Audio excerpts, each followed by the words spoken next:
गांजा के दम बोलत चला बोल बम बम बम बम सुना हो भौजी बम नाचत चला छम छम छम छम छम छम छम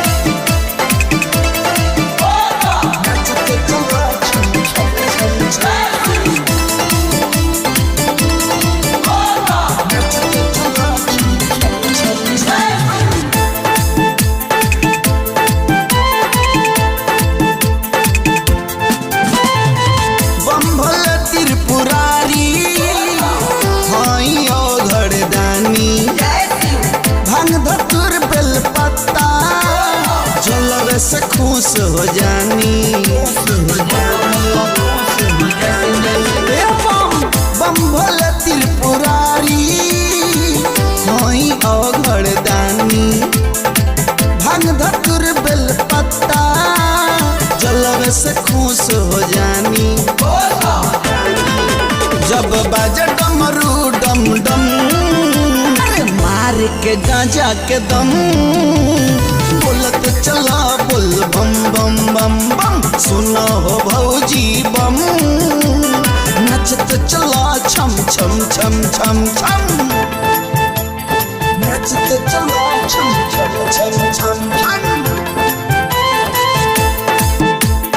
नचत चला छम छम छम छम